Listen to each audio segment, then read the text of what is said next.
Isang malugod na araw sa lahat po ng tagapakinig. Ako nga po pala si Kiko, 20 anyos at taga Negros Occidental. Sa ngayon po, nagtatrabaho po ko kay Nanang Laling, ang itinuturing ko na parang ikalawang ina. Isa siyang kilalang tagapuksa ng mga aswang sa aming baryo. Sa kanyang pagawaan ng mga ataul, ako namamasukan. Matapos akong matanggal sa dati kong trabaho sa gasolinahan, nahuli kasi akong naninigarilyo ng aking boss. Unay pinagbigyan niya ako, ngunit kalaunan ay nagdulot ito ng sunog sa kanilang gasolinahan. Sa kabutihang palad, hindi ako pinagbayad sa mga napinsala. At si Nanang Laling mismo ang lumapit sa akin upang bigyan ako ng panibagong pagkakataon sa kanyang pagawaan ng ataul. Hoy, Kika! Halika ka rito sandali. Nabalitaan mo ba nangyari sa kabilang bayan kagabi? Sa burol daw ni Aling Siling. Sinalakay daw sila ng aswang. Ha? Opo, Nanang. Narinig ko nga rin po yung kanina sa tindahan po ni Manang Puring. Nandun po kasi yung mga tsismosa nating kapitbahay. Yan nga po ang pinag-uusapan nila kanina. Grabe, nakapaninindig balahibo nga po eh. Ang dami raw pong tao sa burol. Pero hindi man lang natakot yung aswang. Para bang wala lang sa kanya kahit nagsisigawan ng mga tao. Siguro yata kahayok sa laman, ano? Ay, nako. Sinabi mo pa. Hindi na talaga ligtas kahit saan. Dati kapag may patay, takot na ba ngayon lumapit? Pero ngayon, para bang lalo pa silang nagiging mapangahas. Parang wala na silang pinipiling oras o lugar. Oo nga po, Nanang eh. Sabi pa nga po ni Manang Puring, nakita raw niya yung aswang bago sumalakay. Nakatayo daw mula sa malayo. May mahahabang kuko at namumula daw ang mga mata. Nang subukan niyang lapitan, bigla raw pong nawala. Kung ganon, hindi yan basta-basta. Ibang klase ang aswang na yon. Kapag may kakayahan na maglaho sa harap ng tao, meron siyang malakas na itim na dasal. Hindi na lang ito basta-bastang natatalo. Grabe naman po yun. Parang nakakakilabot po, Nanang ah. Baka lumipat po dito sa baryo natin yung aswang na sumalakay po sa burol ni Aling Siling. Huwag kang basta-basta magsasalita ng ganyan, Kiko. May mga salitang nakakatawag ng kung ano-ano. Baka marinig ka pa ng mga nilalang na yon. Hayok pa naman yon sa laman. Pasensya na po, Nanang Laling. Di ko naman po sinasadya. Pero tama ka rin naman. Yan nga rin ang kinakatakutan ko. Kapag ganyan na mga aswang, ibig sabihin, nagiging mapangahas na sila. Hindi na nila pinipigil kung saan o kailan sila aatake. Grabe po, no? Sabi po ng mga taga ron, may ilan daw po na sugatan at may batang bigla pong nawala sa gitna ng kaguluhan. Hindi raw po nakatakbo eh. Abay, hindi na ito biro. Matagal na rin akong hindi nakakatanggap ng ganitong balita. Sa palagay ko, Kiko, kailangan natin maganda. Baka hindi magtagal, ay dito naman sila sumalakay sa atin. Kung kailangan niyo po ng tulong, nandito lang naman po ako. Hindi man po ako kasing galing niyo. Kaya ko naman pong gumamit ng 2x2 para panghampas sa kanila. Alam mo, kaya ka nasibak sa trabaho mo sa gasolinahan? Hindi dahil malas ka, kundi dahil para ka talaga sa ganitong uri ng gawain, Kiko. Dito nakalaan ang buhay mo. Kaya nga nilapitan kita, kasi ramdam ko na pareho tayo ng gusto. Naku, Nanang, nung una mo nga po akong isinama sa pakikipaglaban sa aswang, akala ko biro lang eh. Akala ko kwento-kwento lang ng matatanda para takutin ng mga bata. Pero nang ako na mismo nakakita, Diyos ko po, hindi ko alam kung matatakot ako o hindi maniniwala sa nakita ko. Parang binabangungot ako nun eh. Natural lang ya, Kiko. Lahat naman sa unang beses ay nakakatakot. Lalo na kung buhay nang nakataya. Pero tandaan mo, hindi lahat ng tao ay binibigyan ng kakayahang makakita at lumaban sa kasamaan. Ibig sabihin, may misyon ka.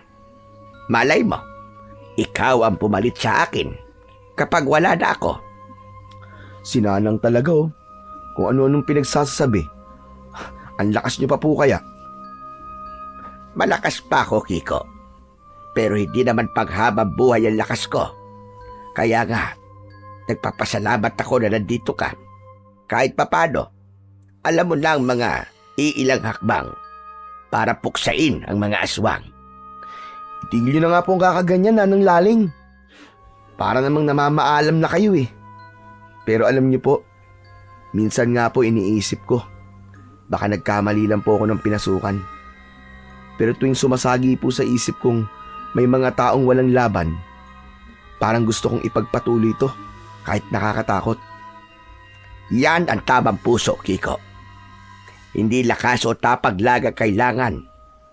Laban ito na kailangan din ng malasakit sa kapwa. Dahil kapag puso na ang pinairal mo, kahit ang pinakamatinding nilalang ng dilim ay matitinag din. Nanang, minsan nga po ay napapatanong ako sa sarili ko kung hanggang kailan natin to gagawin. Hindi po ba kayo napapagod? Napapagod din naman ako, Kiko. Pero hindi ako pwedeng tumigil hanggat may inosenteng nabibiktima. Isa pa, ngayon na nandito ka, baka ito na ang panahon para may magpatuloy sa aking sinimulan. Si Nanang Laling talaga o yan ka na naman eh. Bakit po ba ako? Naku Nanang, parang di ko kaya yun eh. Kaya-kaya mo, Kiko. Bawat sugat at bawat takot ay patunay na hindi basta-basta sumusuko ang isang tao. Tandaan mo, hindi ka na basta trabahador sa paggawaan ng ataol na ito. Isa ka ng tagapagtanggol ng baryo. Naku kinakamatis na po ang tenga ko sa papuri nyo, pero salamat po Nanang. Hindi ko man po alam ang lahat, pero pangako ko po, hindi ko po kayo bibiguin. Lalaban ako para sa baryo at para sa mga taong umaasa sa atin. Yan ang gusto ko sa iyo, Kiko. Gaya ka rin ng tatay mo. Kung hindi lang talaga namatay yun ng dahil sa aswang, baka siya nakatuwang ko ngayon sa pagpuksa ng mga halimaw na ito. Natahimik ako nang banggitin ni Nanang Laling si tatay. Hindi ko kasi siya nasilayan dahil maliit pa lang ako nang mamatay siya. Sabi ng iilan, ipinapanganak daw ako nang biglang may malakas na kalabog sa bubungan namin. Binubutas na raw ng aswang ang bubong. Balak daw akong kunin, pero nakipaglaban si tatay. Natalo niya ang aswang, pero bago ito tuluyang tumakas, ibinaon daw nito ang mahaba at matalim nitong kuko sa leeg ni tatay. Sa talim daw ng kuko nito, napugot ang ulo ng tatay ko. Akala ko dati, gawa-gawa lang nila yon para hindi na ako mangulit na malaman kung anong nangyari sa pagkawala ni tatay. Pero simula nang lumaki ako, ramdam kong parang may distansya si mama sa akin. Siguro dahil ako ang paalala sa kanya ng pagkawala ni tatay. Oh, bakit parang natahimik ka dyan, Kiko? Para ka biglang nawala sa sarili ah. Ha? Wala naman po Nanang. Naisip ko lang po na siguro kung hindi po namatay si tatay dahil sa mga aswang, baka mas maayos po ang pakikitungo sa akin ni mama. Baka hindi siya laging malamig at tahimik kapag ako ang kasama niya. Minsan nga po pakiramdam ko, ayaw po niya sa akin eh. Ay nako, Kiko. Huwag mong dibdibin yan. Ang nanay mo, ewan ko ba, makitid talaga minsan ang isip. Hindi ko rin maintindihan kung bakit ikaw ang pinagbubuntunan niya ng galit sa pagkawala ng tatay mo. Para bang kasalanan mo kung bakit nangyari yon? Di mo nga alam ang mundo nung panahong yon. Wala ka pang kabuwag-buwang. Tapos ngayon ikaw pa ang nagtitiis sa ugali niya. Hindi tama yung Kiko. Kahit na nga po anong gawin ko, parang wala pa rin siyang nakikitang tama sa akin eh. Kahit anong tulong ang gawin ko para sa kanya, lagi pa rin akong mali. Hay nako, ganyan talaga siguro kapag masyadong mabigat ang dinadala. Hindi pa rin siya nakakawala sa sakit ng pagkawala ng tatay mo. Pero tandaan mo, hindi kasalanan yon. Sa totoo lang, ikaw pa nga ang tanging alaala niya sa lalaking minahal niya noon. Kaya sana balang araw, matutunan ka rin niyang pakisamahan ng maayos. Mukha namang mahal ka ng nanay mo eh. Sadyang hindi lang niya matanggap ang nangyari dati. Hayaan niyo na po, Nanang. Ganun talaga siguro eh.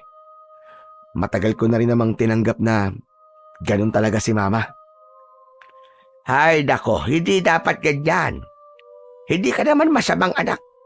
Hayaan mo. Minsan isang araw kakausapin ko nanay mo.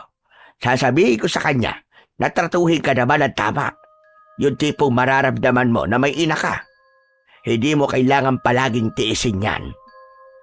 Ay nako, Diyos ko. At sarap regaluhan ng nanay mo ng ataol at ipasok sa roon ang buhay. Gigil na gigil ako sa kanya. Nanang naman, huwag naman po ganun. Nanay ko pa rin yun. Basta. Kakausapin ko yon at isang maling salita lang niya tungkol sa iyo. Hahambalusin ko talaga sa nito tungkod ko. Naku, wag na po, Nanang. Malaki na po ako. Marunong na po akong umintindi. Siguro, mas mabuti na rin po yung ganito. Hayaan na lang natin siya. Ayoko na pong dagdagan pa ang bigat ng loob niya. Pero Kiko, hindi mo na makasalanan ang nangyari doon.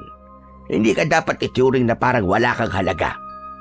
Kung ako nga lang ang masusunod, at kung ako nanay mo, baka araw-araw kitang ipagluluto ng masasarap na pagkain at ng paborito mo para lamang maramdaman mo na may nagmamahal sa'yo na isang ina. Salamat po, Nanang ha. Kahit papaano po, nararamdaman ko pong may nag-aalala para sa akin. Ewan ko ba riyan sa nanay mo? Masyadong manhid. Intindihin na lang po natin si Mama. Saka minsan naman lumalambing naman siya sa akin. Kapag may kailangan nga lang. At kapag may pera akong ibinibigay. Lalo na kapag may pangmadyong siya. Nagiging masaya naman siya. Pinakikisamahan niya ako. Ay, nako Kiko. Hindi ko alam kung matatawa ba ako o maaawa sa'yo.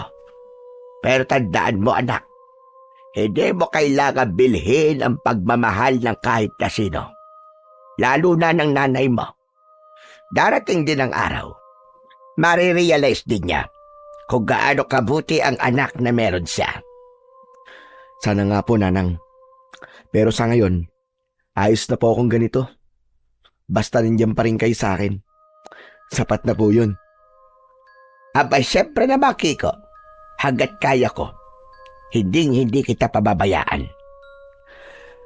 Kung ganun po, wag na lang po natin pagtuunan ng pansin si Mama. Mabuti pa po't. Halina po kayo. Tara na po, Nanang. Kain na po tayo ng tanghalian. Niluto ko po yung paborito niyong ginisang ampalaya. Nilagyan ko rin po ng itlog. Mauna ka na, Kiko.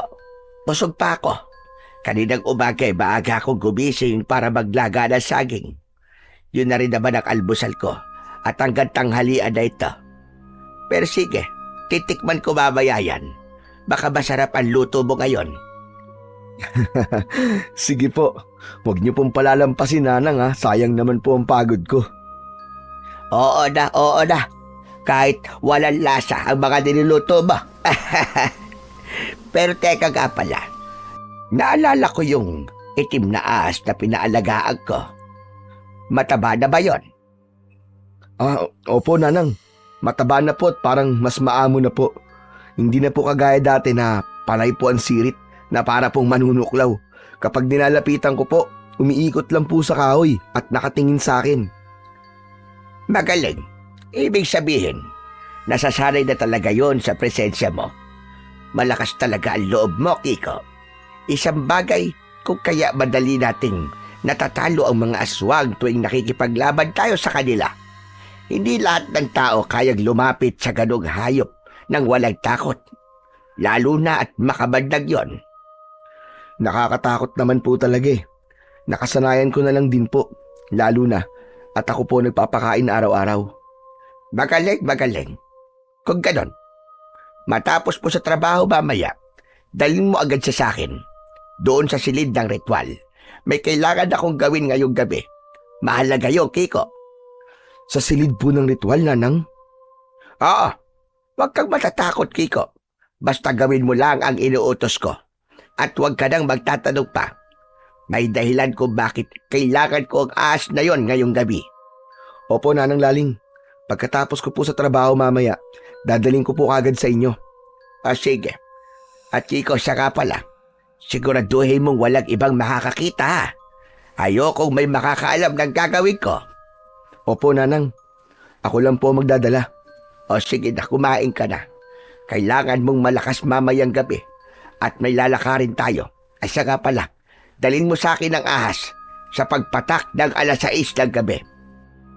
Opo, Nanang Laling.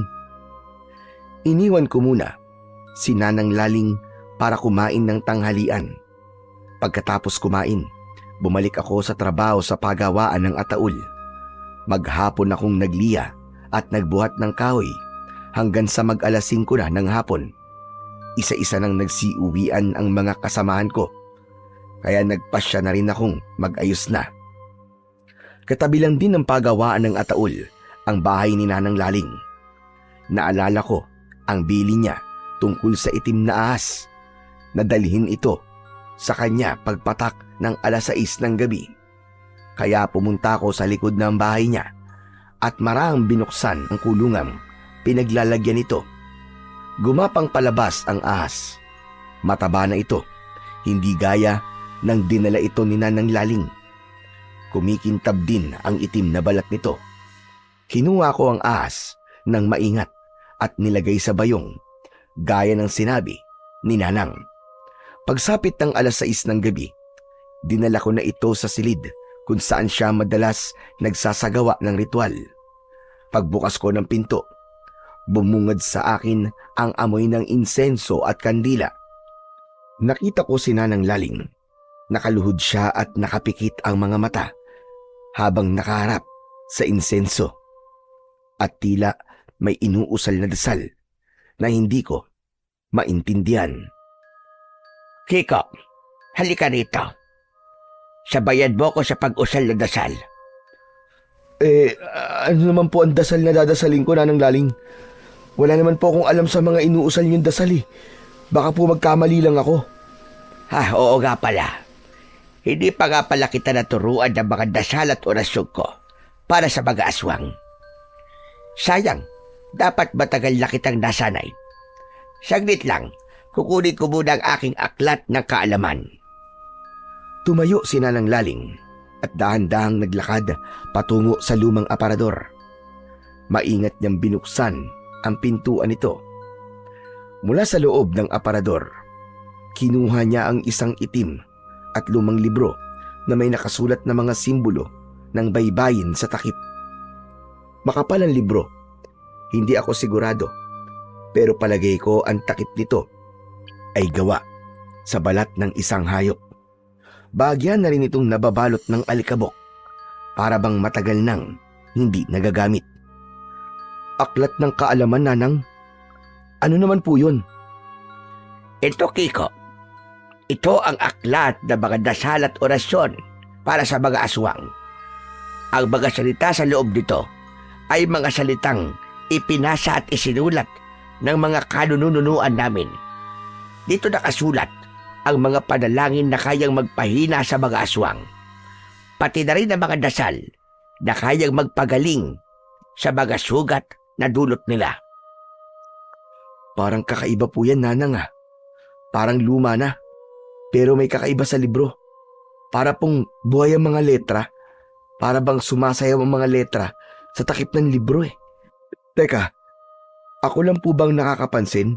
Gumagalaw po? Ganyan talaga yan. Hindi basta-basta ang librong ito.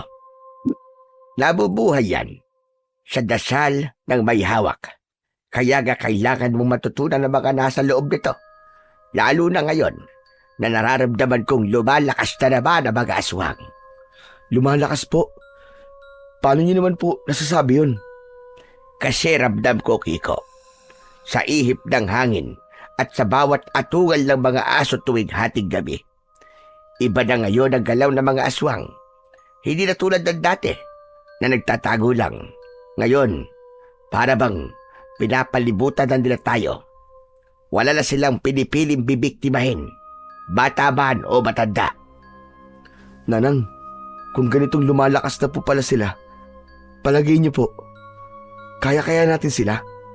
Kaya-kaya natin sila, Kiko. Kaya nga, gusto kong matutunan mo ang mga dasal at orasyon para handa ka sa pagsalakay nila. Hindi habang buhay kasama mo ko at ako magpoprotekta sa iyo. Kailangang ikaw mismo marunong kang lumaban. Opo, Nanang Laling. Kung yan po ang gusto nyo, pag-aaralan ko po. Kahit nakakatakot po. Gusto ko po kayo matulungan. Mabuti naman, Kiko. Basta huwag kang matakot. Ang mga salitang nasa librong ito, kapag ginamit ng tama, kayang magpahina at makatalo ng mga aswang. Pero kapag ginamit ng mali, baka ikaw mismo ang lamunin ng kapangyarihang nasa loob nito. Ano pong ibig nyo sabihin, Nanang Laling? Paano po ako malalaman ng dasal? Dasal lang naman po yan, di ba? Marahang umiling si Nanang Laling at bahagyang hinaplos ang takip ng librong hawak niya. Hindi lahat ng dasal ay banal, Kiko. May mga dasal na ginagamit para tumawag ng liwanag. Makakapagpahina o makakapuksa sa mga aswang. Pero may mga dasal din na kayang gisingin ang dilim. Ang librong ito, hindi karaniwang aklat. Buhay ito. Buhay ito, Kiko. At nakikinig sa taong bumibigkas na mga salita rito. Kapag hindi ka handa sa bigat ng dasal, pwede nitong kainin ang lakas ng loob mo, pati ang kaluluwa mo. Hala, nakakatakot naman po pala yan, Nanang Laling. Paano po kung magkamali ka? Hindi po ba? Kaya nga pag-aralan mo dapat na maigi ang bawat dasal. Huwag padalos-dalos. Alam mo, Nanang Laling, iba ang pakiramdam ko ngayon. Palagay ko, dahil dyan sa libro nyo, para bang ang init po ng paligid at may kakaiba po sa hangin. Oo, Kiko. Ramdam mo rin pala. Ibig sabihin, tama ako.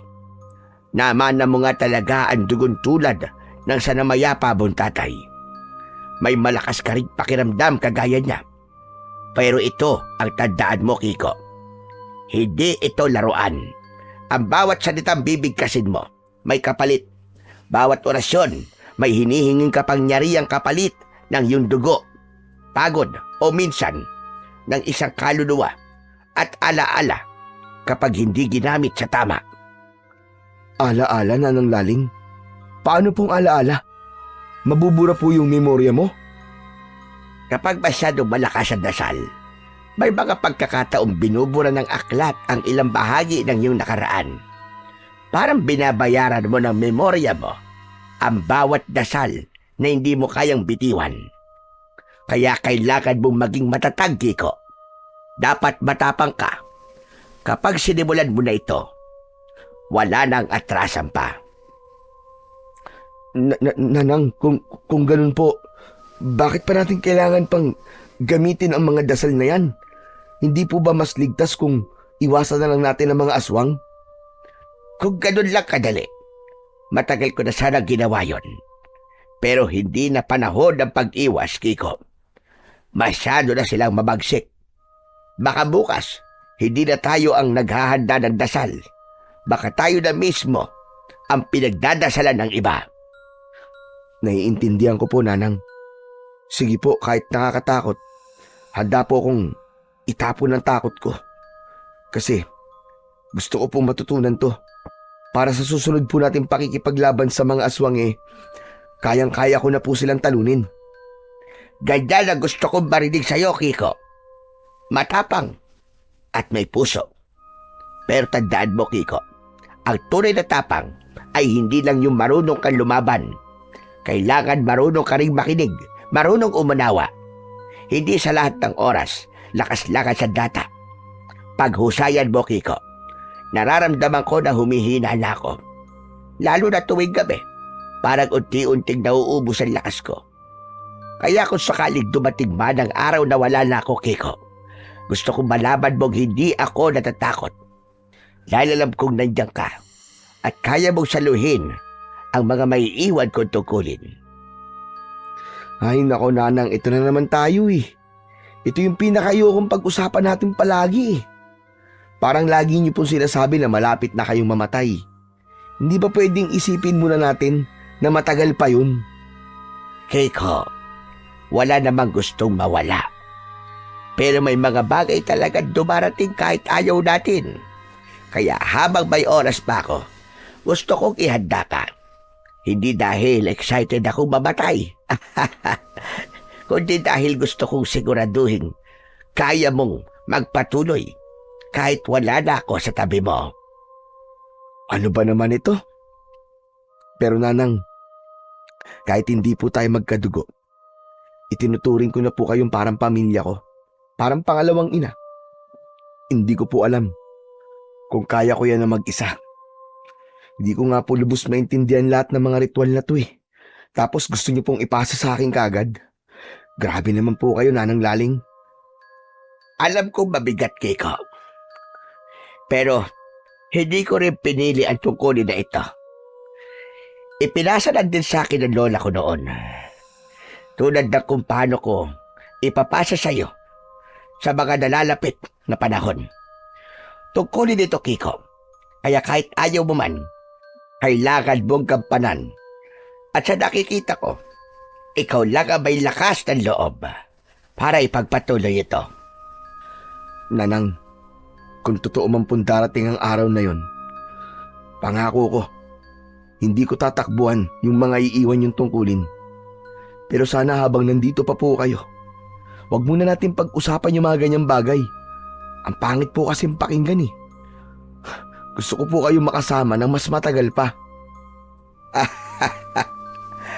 Sige, Kiko. Kung yun ang gusto mo, hindi na natin pag-uusapan. Pero tandaan mo, kapag dumating ang panahon, alam ko namang handa ka na. Sana po. Pero hindi pa ngayon yung panahon na yun, Nanang Laling. Alam mo ba, Kiko, nagamit ang mga dasal sa librong ito. Kahit wala ako, maririnig mo pa rin ang boses ko sa bawat salita ang bibigkasin mo. Para bang nasa tabi mo lang ako at gumagabay sa'yo. We, totoo po ba yan, Nanang Laling? Hindi lang po ba kwento yan? Totoo ang sinasabi ko, Kiko. Ganon ka makapangyarihan ang aklat na ito. Asya nga pala nakalimutan ko. Kapag ginamit mo ito ng may galit o takot, babalik sa'yo yung kapangyarihang yon. Pero kapag ginamit mo ng may kabutihan sa puso, tutulungan ka nitong ipagtanggol ang sarili mo at ang mga taong mahal mo. Kaya nga, sa masasama mo lang ito, pwedeng gamitin. Ang galing po pala, Nanang. Ang astig po kung ganun. Parang hindi ako makapaniwala. Parang sa palabas ko lang ito napapanood ah. Kahit ako rin nung una, hindi makapaniwala. Pero tignan mo ako ngayon. Ang dami ko ng pinagdaanan at karanasan sa mga aswang. Ang mahalaga sa ngayon, matutunan mong gamitin itong libro na ito ng maayos. Sige po, Nanang. Promise. Gagamitin ko rin po to sa masasama. Mabuti. O sige, Kiko. Simulan na natin ang unang dasal ng liwanag. Ang dasal ng nagpapakita kung karapat-dapat kang humawak na kapangyarihang taglay ng aklat na ito. Dasal ng liwanag? Ano po yun, Nanang Laling? Isa yung dasal ng pagsubok, Kiko. Sinusukat nito hindi lang ang lakas ng loob mo, kundi pati ang kabutihan ng puso mo. Kasi tandaan mo, ang dasal ng liwanag, hindi yan tumatalab sa mga pusong marumi o puno ng galit. Paano ko naman po malalaman kung karapat-dapat nga ako? Kinuha ni Nanang Laling ang maliit na patalim sa kanyang tabi. Sa kanya ito binulungan ng kung anong salita. Simple lang, Kiko. Susugatan ko ang iyong palad. Isang maliit na hiwa lang. At kung totoo talaga ang loob mo, Kung malinis ang iyong hangarin, maghihilom yan gamit ang unang dasal sa aklat. Ganun po ba? Sige po, Nanang. Gagawin ko. Kahit nakakatakot. Huwag kang matakot, Kiko. Ang sakit na mararamdaman mo ay saglit lang. Pero ang matutunan mo ay panghabang buhay. Handa ka na ba? Opo. Handa na po ako, Nanang Laling. Magaling. Tandaan mo lang, habang binabasa mo ang dasal, isipin mo lang ang liwanag. Huwag kang bibitaw sa paniniwala mo. Kahit maramdaman mong dumadaloy ang init sa sugat mo, doon malalaman kung tunay kang anak ng liwanag o ng dilim. Pero tandaan mo rin, kapag nasimulan na, wala nang atrasan. Hindi ka na basta-basta magiging karaniwang tao. Opo, Nanang Laling. Handa na po ako. Bumuntong hininga ko nang sugatan ni Nanang Laling ang palad ko. Ramdam ko ang hapdi habang dahan-dahan niyang pinapatak ang dugo ko sa takip ng itim na libro. Pagkatapos ay inutusan niya akong buksan ito. Pagbukas ko ng libro, bigla kong naramdaman ang matinding init na parang nasa loob ako ng lutuan. Gusto ko nang bitiwan, pero naalala ko ang bilin ni Nanang na huwag akong bibitaw kahit na anong mangyari, kaya pinilit ko na magpatuloy. Binasa ko ang mga salitang nakasulat sa baybayin, kahit hindi ko alam kung paano ko yun magagawa. Habang binibigkas ko ang mga salita, may malamig na hangin na dumaan, tapos biglang may liwanag na lumabas mula sa sugat ko. Nasilaw ako sa sobrang liwanag, pero nang unti-unti itong nawala, napansin kong wala na rin ang sugat ko at tuluyang naghilom sa palad ko. Nakangiti si Nanang Laling at ako naman ay natulala sa gulat. Hindi ko akalaing magagawa ko yon. Sabi ko na sa iyo, kagaya nga kita, Kiko, may dugo ka ng liwanag. Nanang Laling, tapos na po ba? Anong tapos? Nagsisimula pa lang tayo. Ano po sunod na gagawin? Kinuha ni Nanang Laling ang isang malaking kawa na nasa sulok ng silid. Sa loob nito ay may mga uling at piraso ng kahoy. Maingat niyang inilagay sa gitna ng sahig. Saka sinindihan. Ilang saglit lang, nagliyab ang apoy at kumalat ang mainit na liwanag sa buong silid. Kumuha rin siya ng baso at itinabi ito sa kawa. Maging ang patalim, ginamit niya kanina, panghiwa sa palad ko. Kunin mo ang itim na ahas sa bayong na pinaglagyan mo. Nanang Laling, kinakabahan po ako sa inyo. Ano pong gagawin niyo? Magtiwala ka lang sa akin, Kiko. Alam ko ang ginagawa ko. Nanginginig ang kamay ko nang inabot ko ang bayong na sisidlan ng itim na ahas. Dahan-dahang binuksan yun ni Nanang Laling at maingat niyang hinawakan sa ulo ang gumagalaw pang ahas. Ilang sandali lang, kinuha niya ang kutsilyong nasa tabi at nang walang alinlangang mabilis niyang hiniwa ang ulo nito. Napasinghap ako sa gulat habang ang ulo ng ahas ay hinagis niya sa nagliliyab na apoy sa kawa. Umalingasaw ang amoy ng nasusunog na balat nito. Kinuha naman ni Nanang Laling ang isang baso at sinahod doon ang tumutulong dugo ng ahas. Nang tuluyang maubos ang dugo, isinunod niyang itapon sa apoy ang katawan ng hayop. Matapos yun, itinaas niya ang baso. Parang may dasal siyang binubulong. Sa kanya, pinaikot-ikot ang baso sa apoy bago niya dahan-dahang ininom ang dugo ng ahas. Napatitig na lang ako, hindi makapaniwala sa aking nasaksihan. Nanang Laling, kadiri ka naman. Bakit niyo po ininom ang dugo ng ahas na yun? Hindi ka man lang ba ng diri? Paano kung may kamandag pala yun? Baka mamaya bigla kang tumirik. Hindi ka nga namatay sa pagpuksa sa mga aswang, pero mamamatay ka naman sa kamandag ng ahas. Ay nako Kiko, huwag kang ang kabahan. Ikaw talaga bata ka, oo. Sinabi ko na sa'yo na alam ko ang ginagawa ko. Kaya manood ka lang at magtiwala. Paano naman po kung hindi kakabahan ng laling kanina lang? Boy pa yung ahas. Ngayon, iniinom niyo ng dugo na parang tubig. May dahilan ang lahat ng ginagawa ko, Kiko. Hindi ako basta lang umiinom ng dugo nang walang dahilan. Ang dugo ng ahas na yan ang isa sa mga sinaunang sangkap ng ritual ng pagpapalakas at paghahanda. Ritual ng pagpapalakas. Bakit hindi na lang po gatas o gamot o kahit sabaw ng manok ang ininom nyo? Bakit kailangan dugo pa ng ahas? Kung pampalakas lang pala, di sana uminom na lang kayo ng vitamins. Yan, walang kasiguraduhan yan eh.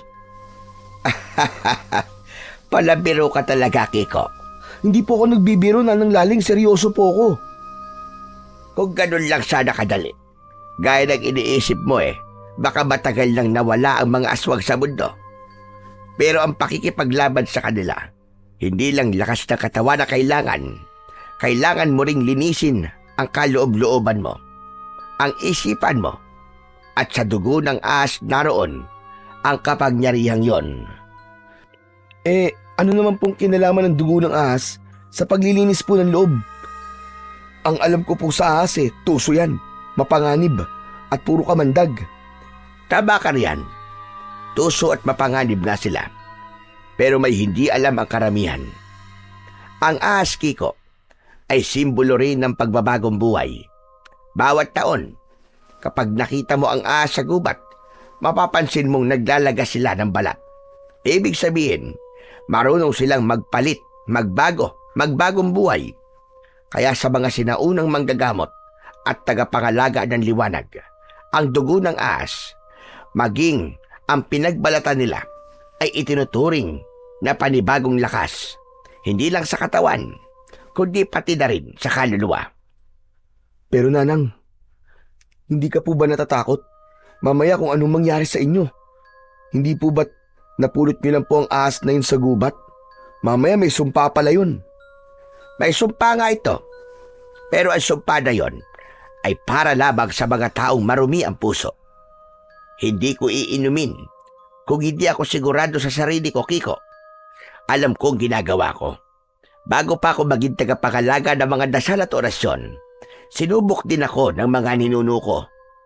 Hala, mga ninuno mo? Paano po? Ang dugo ng ahas ay banal sa lahi namin. Isa itong ritual na ginagawa kapag nararamdaman naming lumalakas ang dilim sa paligid. Nakakatakot naman po, Nanang Laling. At nakakabilib ka po. Ang astig nyo rin po tignan. Tignan niyo po itong silid ng ritual nyo. Ang daming mga kakaibang gamit dito. Akala ko dati, puro pampataboy lang ng lamok ang mga yan . Yung pala, may ibang paggagamitan para dyan. Nako, Kiko. Kung lamok lang ang kalaban natin, matagal na sana akong nagpahinga. Pero ang kalaban natin, Kiko, ay mga nilalang na ang laman ay galit, inggit at gutom. Pero Nanang, hindi niyo po ba naiisip na parang delikado? Hindi ka ho ba natatakot? Parang ni minsan, hindi pa kita nakitang natakot. Natatakot din ako, Kiko. Lahat naman ng taong lumalaban sa aswang ay natatakot. Pero alam mo kung ano ang pagkakaiba ko? Hindi ako nagpapakain sa takot ko. Ginagawa ko pa tong sandata. Dahil kung hahayaan mo lamunin ka ng takot, mas madali kang lalamunin ng dilim. Nanang Laling, kapag po ba uminom po kayo ng dugo ng ahas, parang panibagong lakas na po yun sa inyo? Oo, pero hindi ibig sabihin na pwede kong gawin ito kahit kailan ko gusto. Bawal abusuhin ng kapangyarihan ng dugo. Kapag sobra-sobra, nagiging lason din. Gaya nga ng sabi mo, makamandag, di ba? Kaya may tamang panahon lang kung kailan ito iniinom. Gaya ngayon, kapag bilog lang ang buwan. Kaya pala, kagabi pa po kita naririnig na may binubulong habang nakatitig sa buwan. Akala ko po nagdadasal lang po kayo. Nagdadasal nga ako, Pero hindi lang basta orasyon. Kinakausap ko ang mga ninuno. Humihingi ako ng basbas nila. Lahat ng ritual ko, Kiko, hindi ko basta ginagawa na walang pahintulot. Sa susunod, kapag gaya na kita, at kapag namatay na ako, sa akin ka na rin, bubulong at hihingi ng basbas.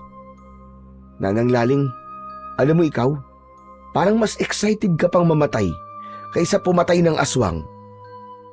Kung alam mo lang, kung gaano ko nakagustong makasama ang yumao kong asawa.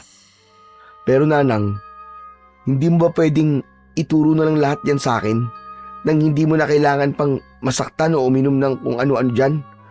Ako po ang kinikilabutan sa ginagawa nyo eh. Darating tayo, Kiko. Pero hindi pa ngayon. Bago mo maintindihan ang kapangyarihan ng mga dasal, dapat mo munang maramdaman kung gaano kabigat ang responsibilidad na dala nito. Hindi pwedeng puro salita lang. Kailangan mo ring maranasan ang hirap at takot para matutunan mong igalang ang kapangyarihan mo. Ang hirap naman po. Parang puro pagsubok na lang ah. Ganyan talaga ang landas ng mga tagapangalaga. Ano po ba yung una niyong naramdaman nung una kong uminom ng dugo ng ahas? Ang unang beses akala ko mabamatay ako. Mainit, parang sinusunog ang lalamunan ko. Lahat ng laman ko parang nilalamon ng apoy. Pero habang tumatagal, naramdaman kong parang may dumadaloy na kakaibang lakas sa akin. Naramdaman kong konektado ako sa paligid. Aba, parang magic ano po? Hindi, mas malalim pa roon. Ang galing naman po. Pasensya na po Nanang Laling. Pero hindi pa rin po ako kumbinsido na iinom ako ng dugo ng ahas kagaya nyo. Hindi ko naman sinabi na kailangan mong gawin yon sa ngayon. Darating ang panahon, kapag naramdaman mong kailangan mo ng lakas na higit pa sa lakas mo ngayon, saka mo maiintindihan kung bakit ko to ginagawa. Kadiri naman po kasi. Biruin nyo dugo ng ahas, tapos parang tubig lang sa inyo. Hindi ka maniniwala. Nung panahon ng mga ninuno namin, ang mga dating tagapuksa ng aswang ay hindi dugo ng ahas ang iniinom. Dugo mismo ng mga napaslang nilang aswang ang kanilang iniinom. Ha? Ano po? Dugo ng aswang? Aba, grabe naman po yun. Paano nila nagagawang lunukin yun? Hindi ba sila nasusuka o natatakot? Oo, nakakadirig ang pakinggan. Pero ganun talaga, iho. Hindi yun basta ritual lang nila. Yun ay simbolo ng kanilang tagumpay, maging katapangan at pagtanggap sa kapangyarihan ng nilalang na tinalo nila. Kapag ininom nila ang dugo ng aswang, para nilang sinasabi sa dilim na hindi mo ko kayang lamunin. Ako ang lulunok sa'yo. Aba, ibang klase pala yung mga ninuno nyo Nanang Laling. Hindi lang matapang. Parang wala nang kinatatakutan na ba? Pero matagal lang natigil ang ganoong paniniwala dahil maaaring magising ang dugo ng mga aswang sa umiinom nito. Ha? Totoo po? May mga pagkakataon ding nangyayari yung Kiko. Hindi lahat ng umiinom ng dugo ng aswang ay nagtagumpay. Ang iba, hindi kinaya ang dilim ng kapangyarihan. Ang dilim na dapat nilang talunin, pero sila mismo ang nilamon. Kaya nga itinigil na yon ng mga bagong tagatugis ng aswang dahil lubhang delikado. Kaya pinalitan nyo na lang po ng dugo ng ahas. Tama. Ang ahas ay sagisag ng pagbabago. Hindi na kamatayan. May lason man, pero may lunas din sa sarili niyang katawan. Paano po kung hindi uminom ng kahit na ano? Hindi ba pwedeng dasal lang po?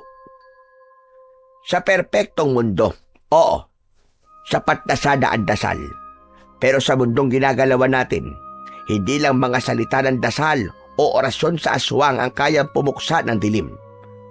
Kaya nga ngayon pa lang, sinasanay na kita. Kasi balang araw, ikaw na ang haharap sa mga nilalang na yon. At kapag dumating na ang oras na yon, gusto kong maramdaman mong kaya mong lumaban. Kahit walang Nanang Laling na kasama mo. Sana matagal pa po ang araw na yun Nanang Laling. Sa ngayon po, baka hindi ko pa po kayanin. Kahit nga po siguro dugo ng butiki ang ipainom niyo sa akin eh. Talagang aayawan ko eh. Sira ulo ka talaga, bata ka. Biro lang po. Naiintindihan ko po, Nanang Laling. Pero Nanang, huwag ka sanang mawala ka agad ah. Hindi ko po kaya na mag-isa. Hindi naman ako agad mawawala, Kiko. Pero gaya ng lahat ng bagay sa mundo, may hangganan din ang oras ko. Kaya habang nandito pa ako, abay matuto ka. Abay obserbahan mo ko. Alamin mo ang bawat dasal, bawat ritual. Kapag dumating ang panahon, gusto kong maramdaman kong hindi masasayang ang lahat ng tinuro ko sa'yo. Dahil kung hindi talaga, momultuhin kita. Hindi kita patutulugin.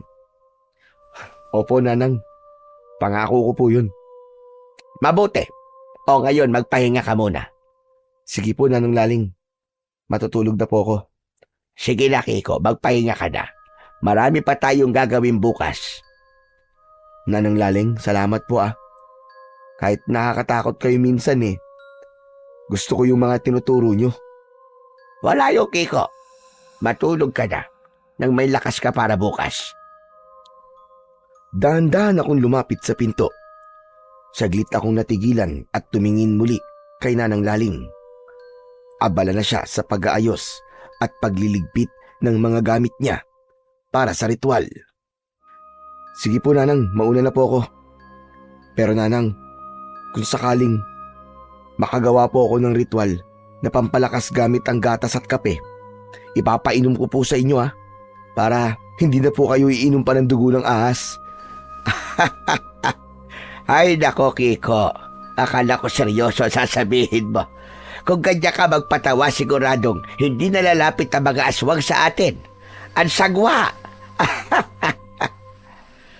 Nagtawanan pa kami ni Nanang Laling bago ko tuluyang lumabas ng silid.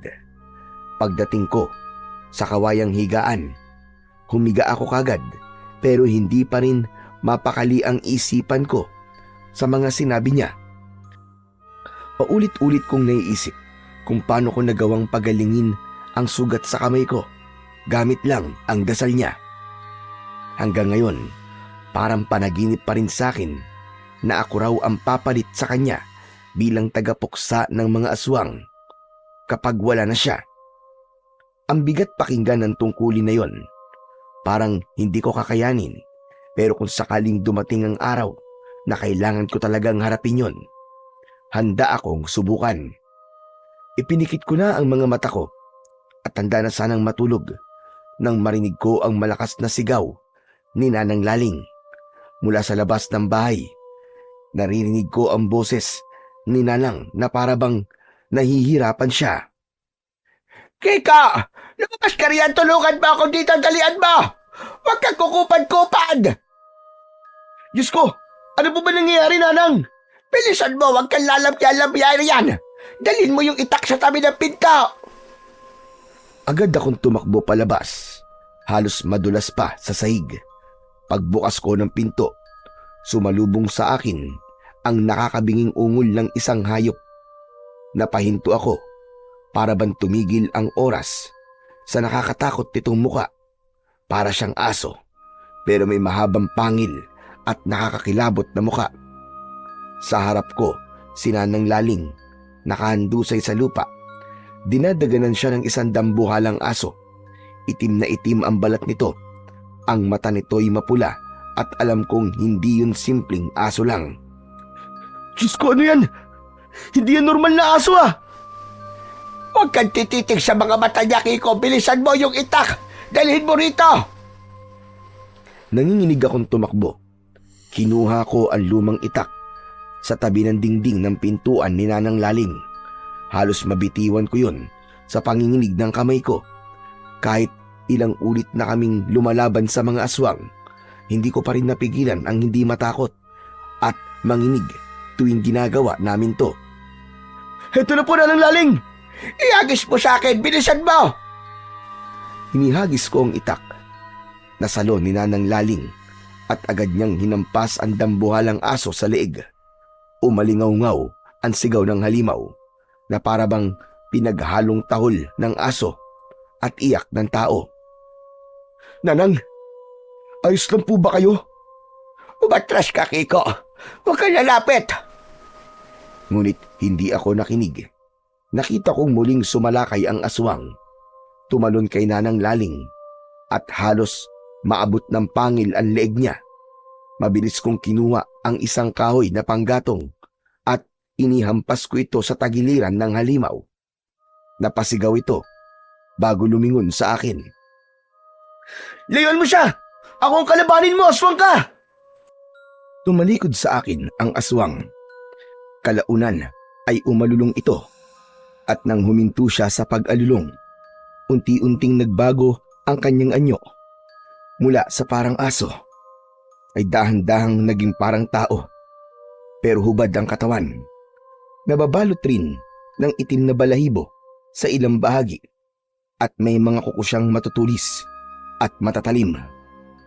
At ang kanyang mga mata ay pulang-pula. Diyos ko, anong klaseng tao yan? Hindi yan tao, Kiko. Isa siyang aswang. Muling sumugod ang nilalang. Ngayon sa akin naman, sinubukan niya akong sunggaban. Napahinto ako sa takot. Nanginginig ang katawan ko. Pero bago pa man ako matumba, nakita ko si Nanang Laling na mabilis na tumayo. Hawak ang itak at mabilis niyang inundayan sa balikat ang halimaw. Dahil sa ginawa ni Nanang Laling, isang nakakakilabot na alulong ang ginawa nito. Nang makabawi, galit at malakas na suntok ang ginawad nito kay Nanang. Natumba ulit si Nanang Laling sa lupa. Pumikit ako sa kaba, hindi makapaniwala sa tindi ng laban na nasasaksiyan ko ngayon. Nanang, tumayo po kayo! Lumaban po kayo! Tumakbo ka na, Kiko. Hindi ko po kayo iiwan, Nanang! Malakas siya. Hindi mo siya kakayanin. Tinadyakan ng aswang si Nanang Laling at saka lumapit sa akin. Halos maramdaman ko ang mabahong hininga nito. Napaatras ako, ngunit napatid ang paa ko sa isang paso. Kaya natumba ako. Dahan-dahan itong lumapit sa akin. Lumayo ka! Lumayo ka! Huwag kang lalapit! Ngumisi ang nilalang. Doon ko nakita ang matutulis nitong mga ngipin at ang mata nitong parang nagbabagang apoy. Amoy ko ang dugo mo. Sariwa. Matamis. Hindi mo ako makukuha! Halimaw ka! Liwanag ng apoy. Iligtas kami sa dilim. Sunugin sa impyerno ang mga halimaw. Napalingon ng aswang sa gawi ni Nanang Laling. Nakatayo na ito at hawak niya ngayon ang isang bote ng langis at ang lumang libro niya, ang aklat ng kaalaman kung saan nakasulat ang mga dasal sa pagpuksa sa mga aswang. Dahan-dahan niyang itinaas ang mga ito at sa isang iglap, biglang nagkaapoy ang paligid namin. Kumalat ang liwanag sa paligid. Kiko, sabayan mo ako. Sabihin mo. Ano po ang uulitin ko? Liwanag ng apoy. Iligtas kami. Sige na, bilisan mo, Kiko. Sa bawat bigkas namin ni Nanang Laling, lalong lumiliwanag ang paligid. Ang aswang ay napapaatras. Kahit nagpipilit siyang lumapit, parang itinataboy siya ng hindi nakikitang puwersa. Hindi niyo ako mapipigilan. Ang dugo ng tagapuksa ay amin. Babalik ako. Ako ba ang tinutukoy niya, Nanang? Oo, Kiko. Ikaw ang pakay niya. Kaya kailangan mo lumaban. Hawakan mo itong itak at huwag kang bibitiw. Kinuha ni Nanang Laling ang itak at iniabot sa akin. Pero bago niya ito ibigay pabalik, dahan-dahan niyang sinugatan ang palad ko. Ang dugo ay tumulo sa bakal ng itak at maingat niyang ikinalat ito.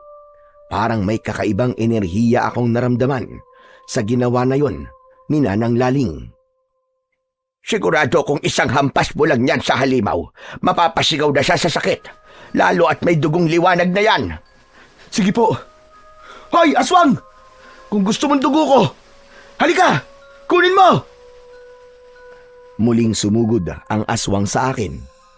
Mabilis at mabangis ang galaw nito na para bang kapag nahuli niya ako, talagang lalasug-lasugin niya ako. Pakiramdam ko nga ng mga sandaling yon. Parang bawat hakbang niya ay yumayanig ang lupa sa paligid. Sige! Sumugod ka pa!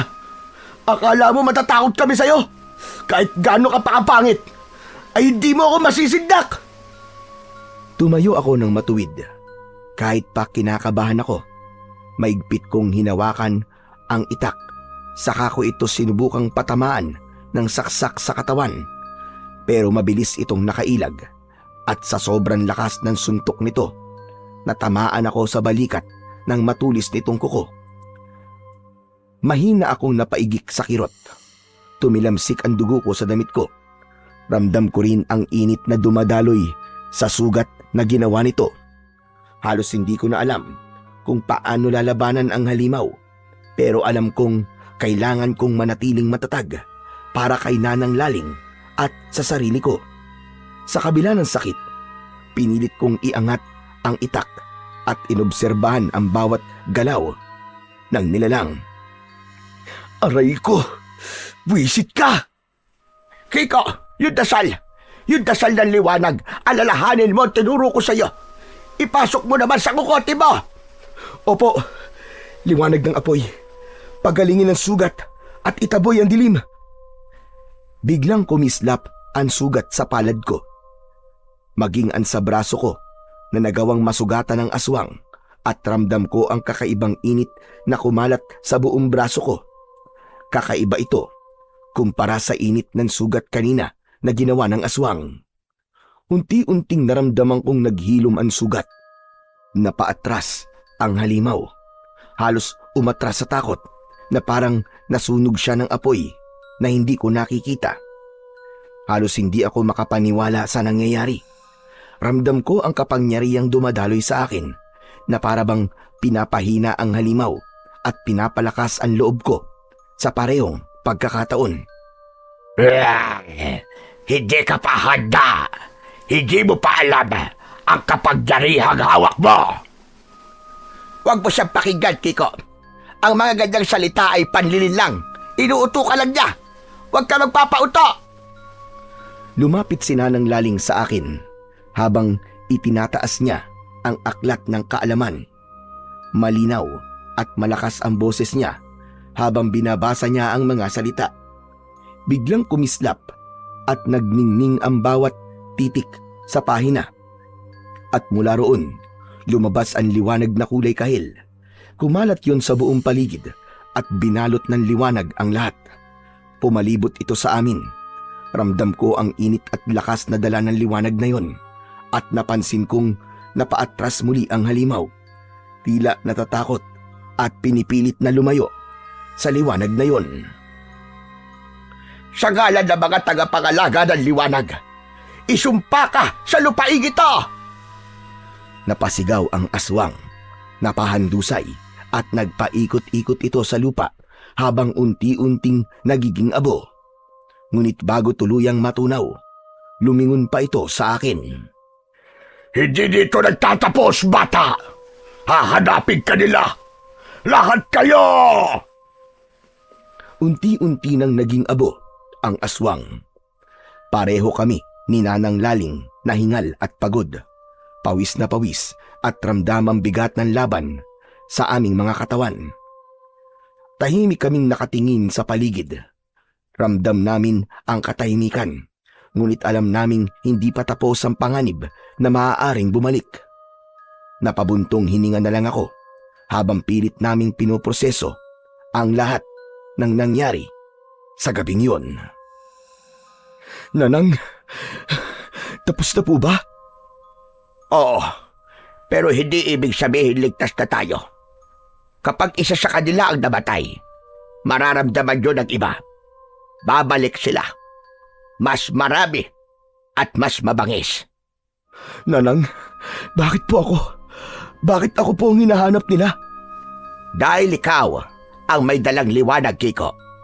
Hindi mo pa alam, pero simula pa lang ito ng tungkulin mo. Lalo at alam na nilang ikaw ang gusto kong pumalit sa akin. Pakiramdam ko po, hindi ko to kaya kung wala ho kayo. Nakakapanghina ng tuhod. Kanina nga po, muntik na po akong tumakbo eh. Nasasabi mo yan kasi wala na ang aswang. Pero kanina, tignan mo ang husay mo na makipaglaban, Kiko. Umpisa pa lang iyon. Marami pang mangyayari. Nanang Laling, yung sinabi po ng aswang, totoo po ba yun? Nahahanapin nila ako. Hahanapin nila tayo at tutugisin nila tayo. Oo, Kiko, totoo yun. Pero hindi mo kailangan matakot sa kanila. Hanggat nasa iyo ang liwanag, hanggat hawak mo ito, hindi ka nila malalapitan. Kailangan lang natin palakasin yon. Paano po, Nanang?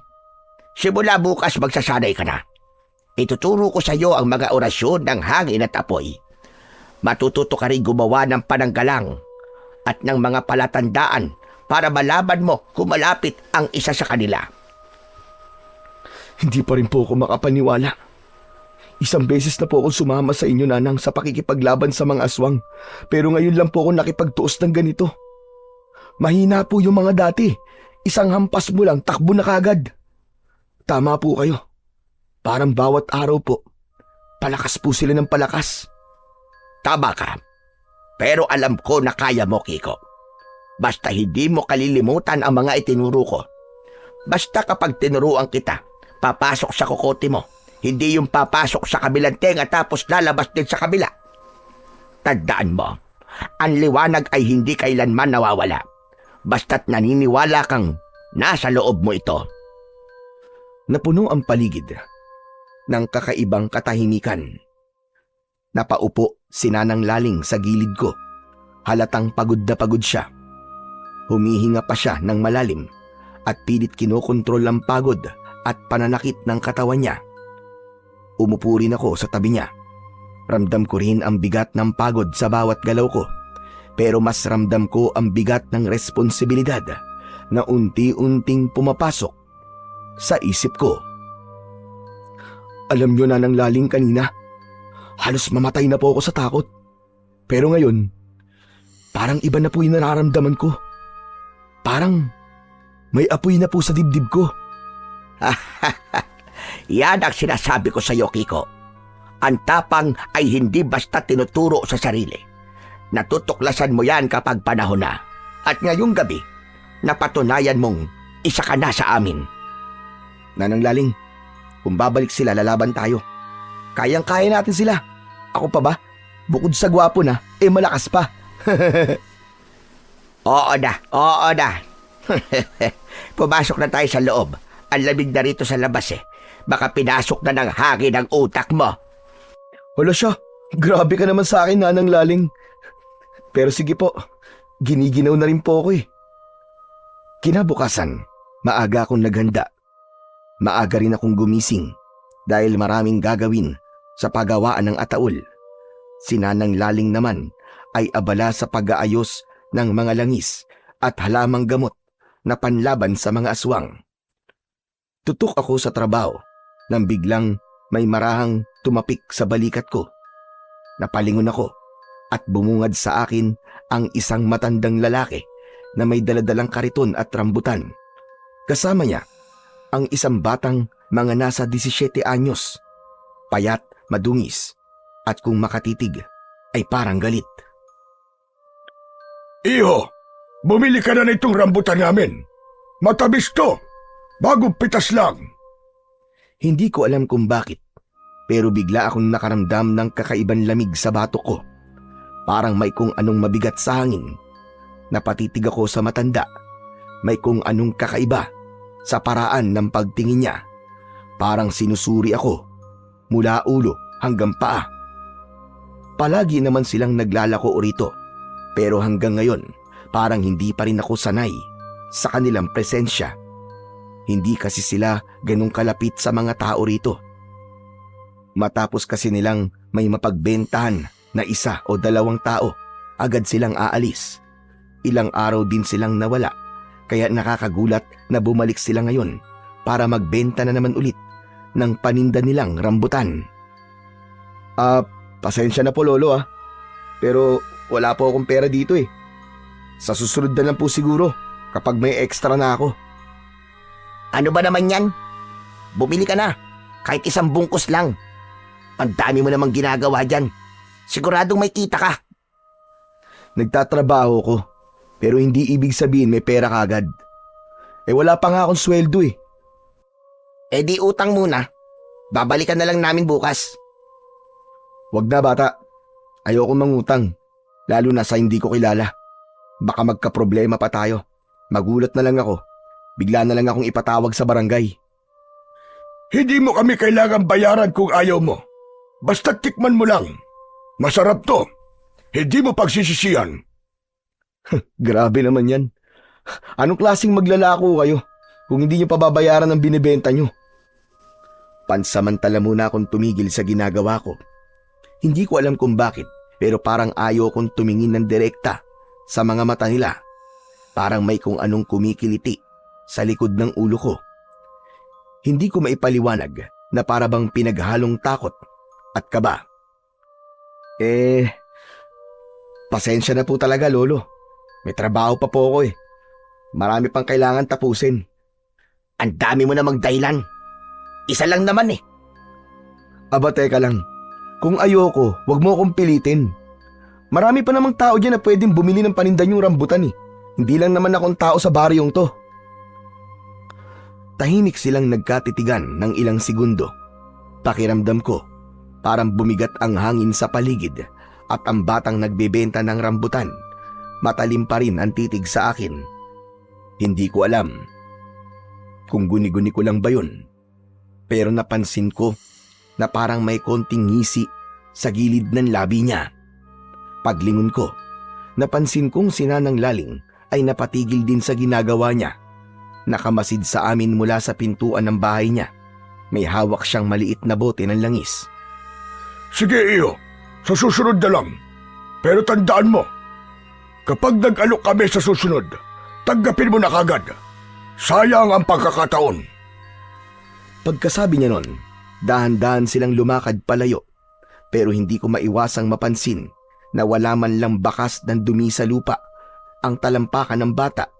Kahit pa, nakayapak lang ito at ang mas nakakatakot, wala silang anino. Ano yung Kiko? Parang narinig ko na may tinaasan ka ng boses kanina. Wala po yun, Nanang. Yung bata lang po yun na naglalako po ng rambutan kasama po ng tatay niya. Ang kulit po kasi, pinipilit ba naman akong bumili kahit sinabi ko nang wala akong pera? Medyo nakakatakot nga po yung tingin ng matanda eh. Parang sinusuri ako. Palagay ko, sila lang nga siguro yon. Ano po? Ang mag-amang Greg at Buknoy. Ilang beses ko na silang narinig na naglalako sa kanto ng bawat baryo sa barangay natin. Hindi mo siguro napapansin, pero bawat lugar na binibisita nila ay may nawawala. Minsan bata, minsan matanda. Laging pagkatapos bumili sa kanila. Nawawala? Baka naman nagpunta lang sa ibang lugar o umalis ng walang paalam. Ang hirap po magsalita ng tapos at magbintang. Hindi, Kiko. Kilala ko ang mga nawawala. Hindi aalis ng walang paalam at bago sila nawala, pare-pareho ang kwento. Bumili raw sila ng rambutan sa mag-amang yon. Pero, paano naman mangyayari yon, Nanang? Rambutan lang naman yun, hindi naman lason. Hindi lason, Kiko. May mga nilalang na kayang magpanggap bilang tao. Kapag natikman mo ang alok nila, doon ka nila makukuha. Yun ang paraan nila para maanyayahan ang kaluluwa mo sa kanila. Kaya pala, Nanang Laling. Kaya pala parang iba ang pakiramdam ko nang tumingin sa akin yung matanda. Parang malamig, pero mainit naman. Tapos ang bigat. Kapag nakaramdam ka na ganon, sundin mo ang kutob mo. Yan ang babala sa'yo para ilayo ka sa kapahamakan. Buti at hindi mo tinanggap ang alok nila. Kaya nga po eh. Ilang linggo ko na rin minamanmanan ng dalawang yan, Kiko.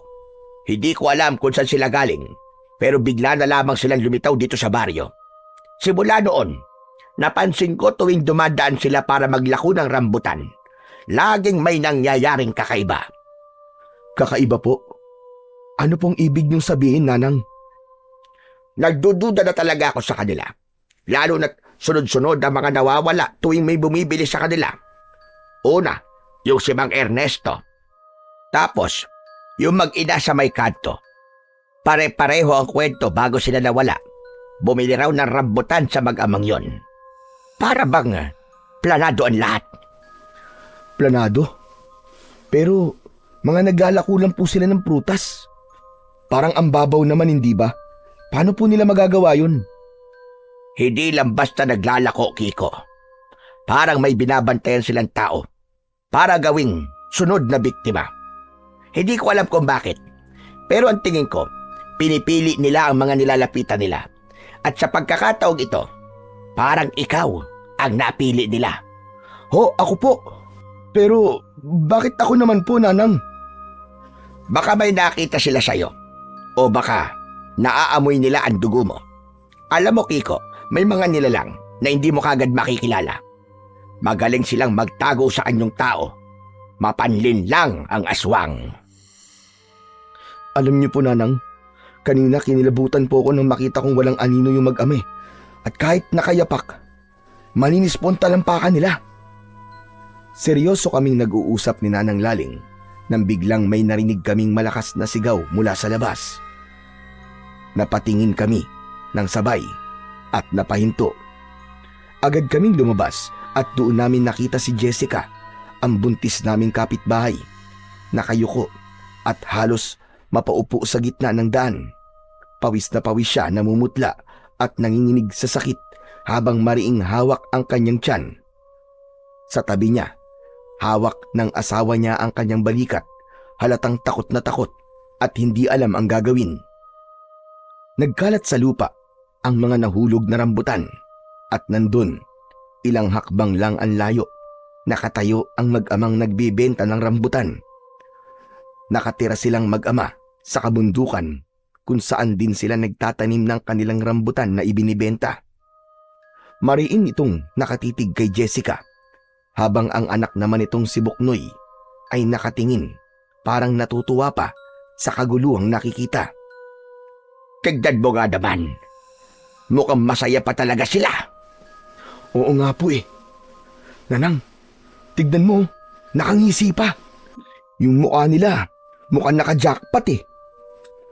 Lumakad kami ni Nanang palabas at habang papalapit kami, lalo pang lumakas ang sigaw ni Jessica. Halos gumulong na siya sa kalsada sa sobrang sakit ng kanyang tiyan. Ang mga tao sa paligid ay nagsipagtakbuhan. Ang iba'y tumulong, ang iba namay napaatras sa takot. Tulungan niyo kami! Tumawag kayo ng masasakyan! Bigla na lang sumakit ang tiyan ng kasama ko! Wala pa naman sa tamang buwan! Tulungan niyo kami! Habang nagkakagulo ang lahat, napansin ko na muling kumukulo ang langis sa kamay ni Nanang Laling. Mabilis ko itong tinakpan ng palad pero hindi pa rin huminto ang pag-init ng kulo nito. Ito na nga ba sinasabi ko? Lalo pang tumindi ang sigawan at kaguluhan. Ang mga aso sa paligid ay umaalulong kahit tirik na tirik ang araw. Kiko, kumuha ka sa loob ng asin na may basbas at dasal. Bilisan mo! Agad akong tumakbo papasok habang si Nanang Laling ay lumapit kay Jessica at pilit pinakalma ito. Sa gilid, nakikita ko rin na hindi umaalis sa kinatatayuan ang mag-amang Greg at Buknoy. Nakamasid lang, para bang may hinihintay. Nang makalabas ako, agad kong dinala kay Nanang Laling ang asin na sinabi niya. Mabilis niya itong kinuha sa akin at walang pag-aalinlangang isinaboy niya yung kay Jessica habang patuloy itong napapahiyaw sa sakit. Kibayan mo, Jessica! Paglabanan mo! Ngunit kahit paulit-ulit niyang binubudburan ng asin at pinapahiran langi si Jessica, hindi pa rin humuhupa ang sakit. Lalong lumakas ang kanyang sigaw at nakita naming dinudugo na siya. Ang asawa niya ay halos maiyak na sa takot. May masamang nangyayari dito, Kiko. Hindi ito normal na panganganak lang. Makalipas ang ilang minuto, dumating din ang tricycle at mabilis nilang isinakay si Jessica. Patuloy pa rin siyang umiiyak habang yakap ng asawa. Kinabukasan, dumating ang balita mula sa ospital. Nakaligtas si Jessica pero halos mawala ng dugo. Ang mas masakit, ang sanggol na ipinanganak niya ay hindi na umabot. Buhay pa raw sana pero nagkaroon ng komplikasyon sa loob ng sinapupunan. Sa gilid ko, nakita kong nakatayo si Nanang Laling. Wala siyang imik pero mababasa sa mukha niya ang lungkot at pag-aalala. Hindi maaari ito. Iba talaga ang kutob ko, Kiko. Hindi ako mapalagay mula nang nanganak ng biglaan si Jessica. Para bang may kung anong hindi tamang nangyayari. Kahit ako rin naman po, Nanang Laling Hanggang ngayon, nanginginig pa rin po ako kapag naaalala ko po yung itsura ni Jessica. Parang hindi nga po normal ang nangyari. Ilang araw pa lang ang nakakalipas. Malakas at masigla pa siya. Tapos bigla na lamang nangyari yon. Nawala man lang senyales. At yung mag-ama po, nandun po sila, di ba? Kita kong nakatayo lang sa isang tabi. Hindi man lang tumulong. Pero parang aliw na aliw pa sa nangyayari. Yan din nga ang napansin ko. Yung ngisi ng batang yon. Nako, hindi ngiti ng bata yung Kiko. Parang tuwang-tuwa siya sa sakit na nararamdaman ng iba. Ngiting demonyo kung tawagin. Siya nga pala, Kiko. Alam mo ba kung kailan daw ililibing ang sanggol? Opo, narinig ko po kanina sa usap-usapan nang bumili po sila ng ataol dito sa atin. Sabi po nung asawa niya bukas daw po agad ang libing. Hindi na raw po pinaimbalsa mo kasi ayaw po ng pamilya ng asawa ni Jessica. Gusto raw po na malibing kagad. Bukas agad? Aba, napakabilis naman.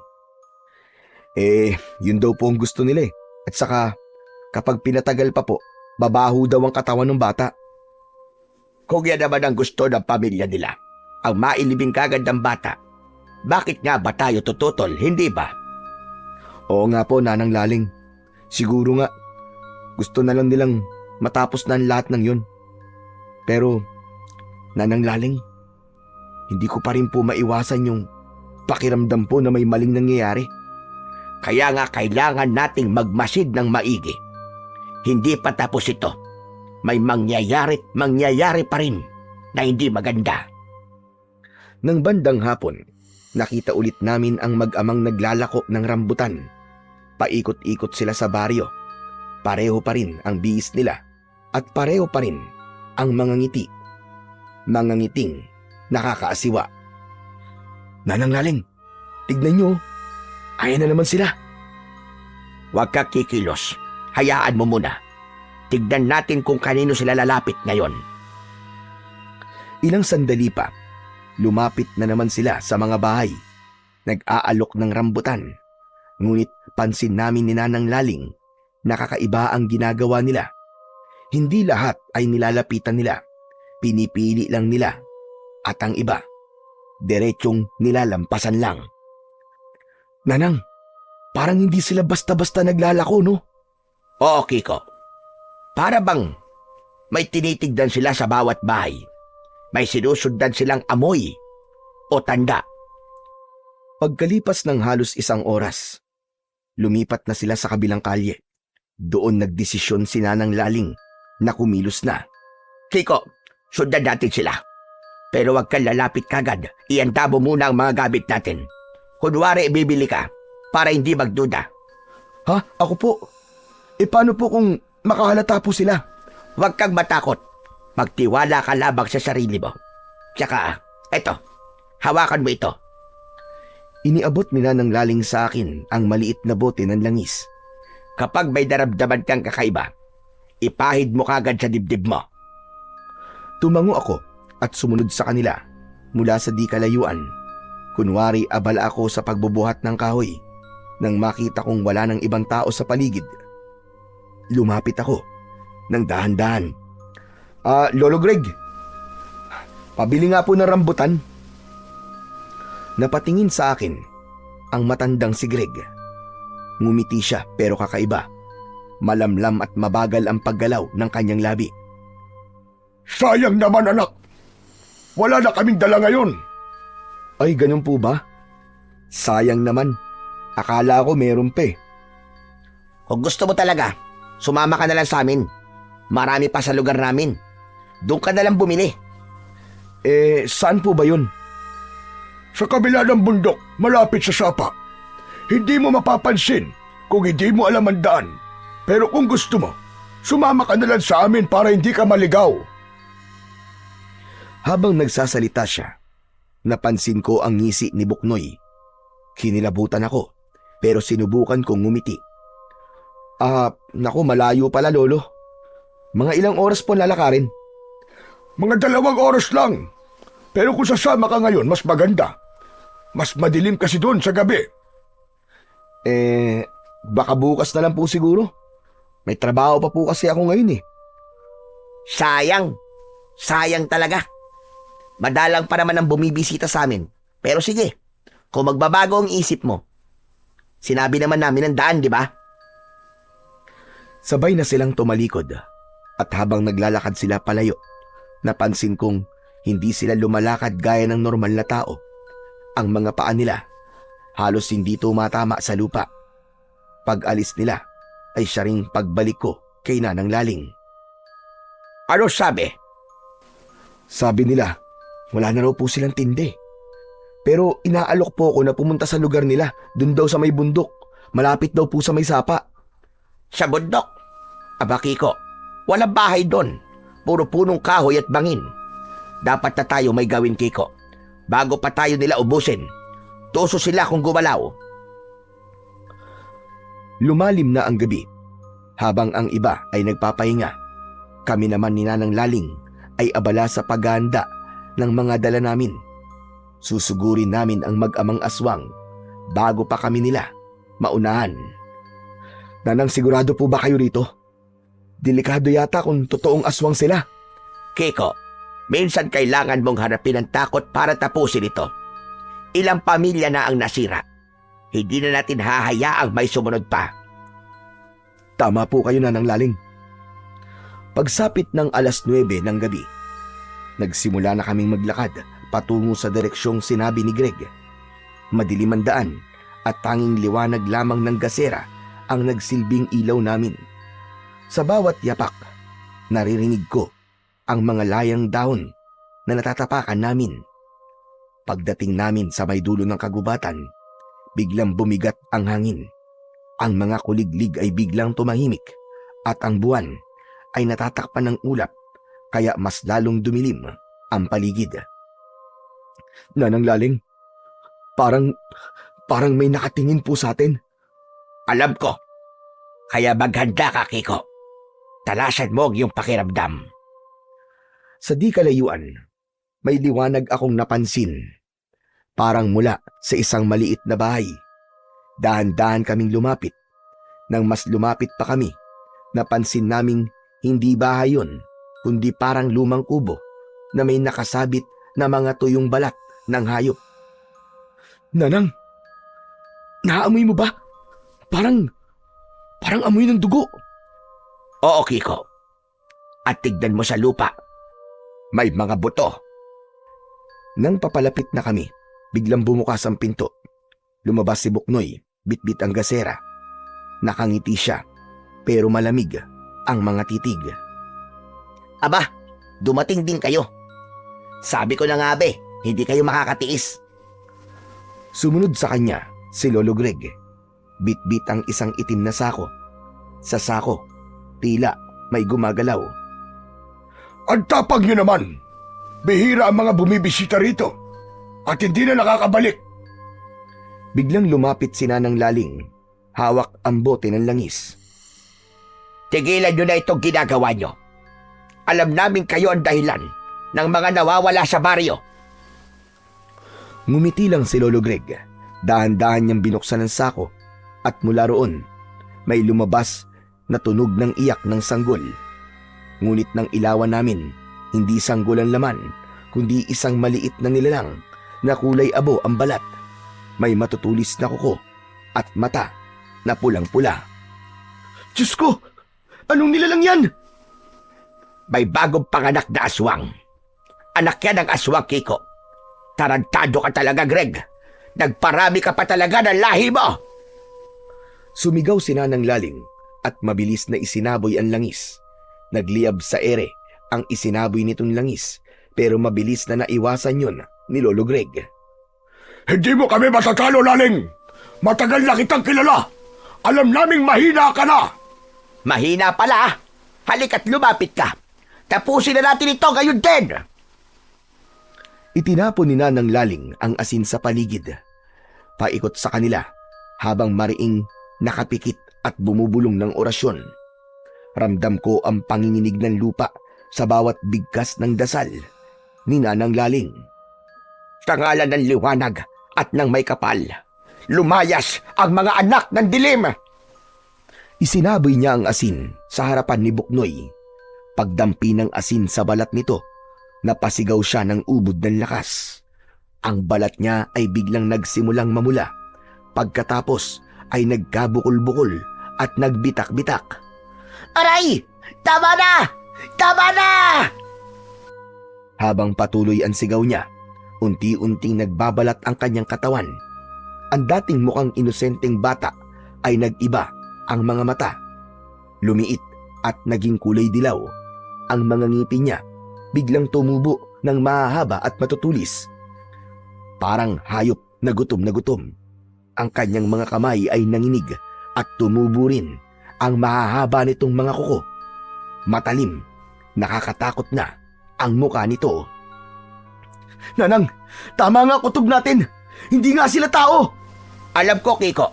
Kaya huwag kang lalapit sa kanila ng basta-basta. Akala nyo matatalo nyo kami. Ang asin nyo, mahina. Hindi nyo ako mapipigil. Lalong tumalim ang kanyang mga ngipin at ang dila niya ay biglang humaba. Para bang ahas na handang tumuklaw anumang sandali. Pati ang balat niya ay naging kulay abo na rin. Makinis na para bang balat ng isang paniki.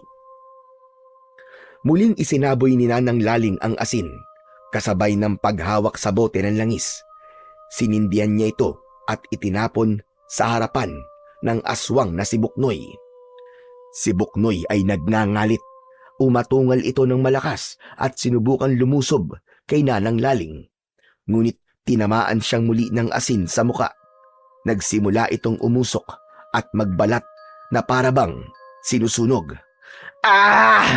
Hindi nyo ako mapapatay! Walang hiya kayo! Tuso kayo! Lubayan niyo ang anak ko! Wala kayong puwang dito, mga halimaw! Bumalik kayo sa kadiliman kung saan kayo galing! Itinaas ni Nanang Laling ang maliit na krus at itinapat yon kay Buknoy. Bigla itong napahiyaw, sabay takbo palayo. Nanang, papunta siya sa tatay niya. Mula sa dilim, lumitaw naman si Lolo Greg.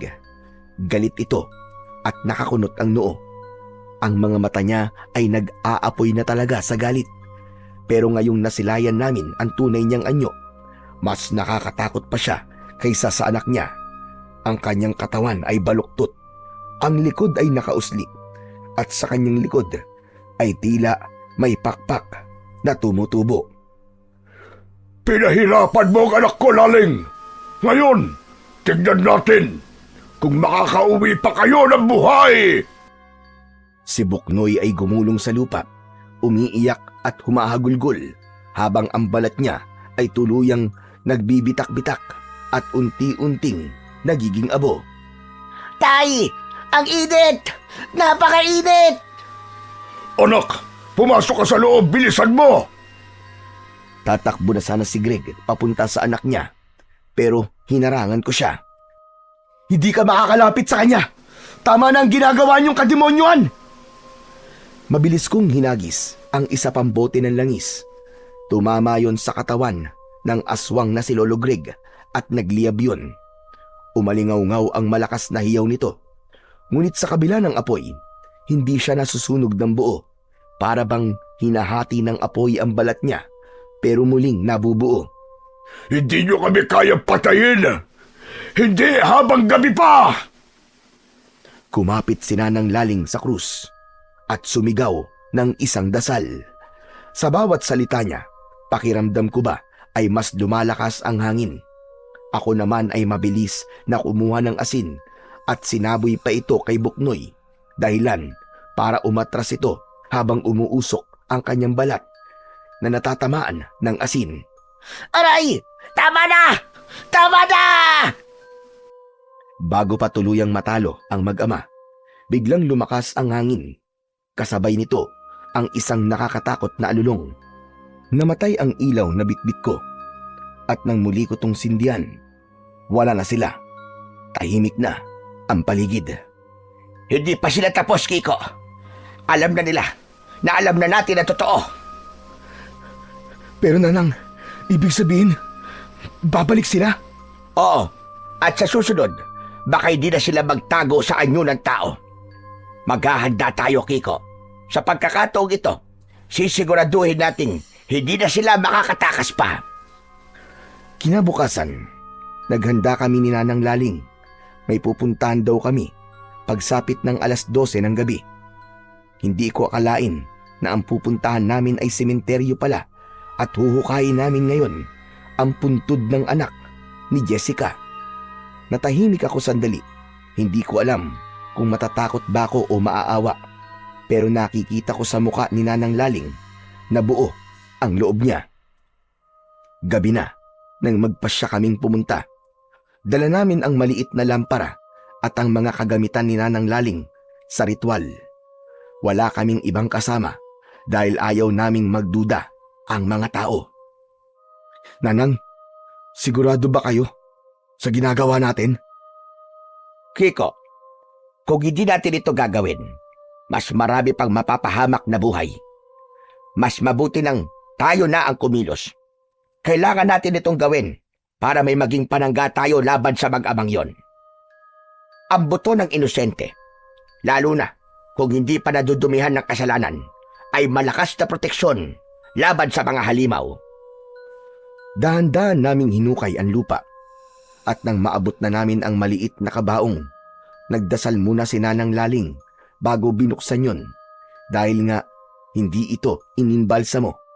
Umalingasaw ang bulok na katawan ng sanggol.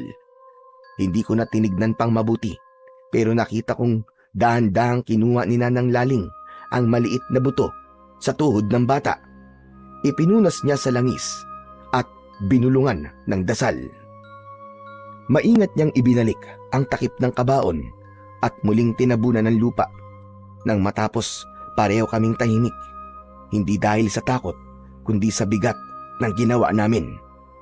Nang sumunod na araw, pagsapit ng 8:00, tinipon namin ni Nanang Laling ang mga gamit para matalo na ang mga aswang. Sa labas si Nanang Laling naghanda ng bilog na proteksyon gamit ang langis at tubig na may dasal. Tahimik ang paligid, pero ramdam na ramdam ko ang kakaibang hampas ng hangin. Para bang may paparating na panganib. Nandito na sila, Kiko. Maganda ka. Ianda mo ang sarili mo at ang mga kagamitan. Siguraduhin mong maayos. Handa na po ang lahat, Nanang Laling. Isang malakas na atungal ang bumasag sa katahimikan. Kasabay nito, lumitaw mula sa kadiliman ang mag-amang si Greg at si Buknoy. Sa pagkakataong ito, hindi na sila mukhang tao. Nasaan yung aswang na sila ngayon? Sinabi ko na, babalik ako, Laling. Ngayon, panahon na para magbayad ka sa ginawa mo. Kayong dalawa! Hindi mo kami kayang takutin, Greg. Alam ko kung anong klaseng halimaw ka. Hindi na ninyo madadaya ang mga tao rito. Ilang aswang nakalahi ko na ang pinatay mo. Pero hindi mo alam ang mga tulad namin. Hindi basta-basta nagpapatalo sa inyo. Luma na ang mga dasal mo, Lola. Hindi nyo kami kayang mapatumba pa. Kahit magdasal ka pa hanggang maubos ang laway mo. Wala lang bisa yan. Bakit nyo ito ginagawa? Wala naman kaming ginawang masama sa inyo. Ang lahat ng tao dito ay tahimik. Masama. Ang masama, Yung inagaw nyo ang dapat na sa amin. Ang dugo, ang lakas, ang kapangyarihan. Pinatay mo ang mga kalahi ko, Laling. Pinatay ko sila dahil niligtas ko ang baryo sa kasamaan nyo. Huwag mong baliktarin ang katotohanan. Dahil sa inyo, muntik na akong mamatay. Dapat nga namatay ka na, hayop ka! Dapat tinuluyan ka na namin ni Nanang Laling! Ngayong gabi, magbabayad kayo. Subukan mo, Greg. Hindi mo alam kung sino ang kaharap mo ngayon. Hindi mo kaya tanda. Ang katawan mo'y mahina na. Ang mga buto mo ay marupok na. Pagpapahingahin ka na namin ni Tatay. Huwag mong bastusin si Nanang Laling! Hindi mo alam ang pinagdadaanan niya para lang maprotekta ng baryo na to laban sa mga demonyong katulad nyo! Protektahan? Akala mo ba may saysay pa ang ginagawa nyo? Lahat ng tao rito, isa-isa namin kukunin. Lahat ng dugo nila ay para sa amin lang. Hindi nyo magagawa yan hanggat kami ang umaharang sa inyo. E paano kung simulan namin sa batang yan? Hindi mo ako basta-basta matatakot, tanda. Kung akala mo'y madali mo ako mapapasuko at matatakot sa'yo, nagkakamali ka. Ang tapang mo ah. Alam mo bang pwede kitang lapain sa isang iglap lang? Bakit hindi mo subukan? Sige, gawin mo! Lumipad bigla si Buknoy palapit sa akin. Ang bilis niya, pero nagawa kong umiwas. Halos sumayad ang kuko niya sa pisngi ko. Ramdam ko ang kabog ng dibdib ko, pero hindi ako umatras. Napalunok ako sa kaba, pero agad kong sinabuyan ng asin ang direksyon niya. Sumigaw siya nang dumampi ang asin sa balat at biglang nasunog.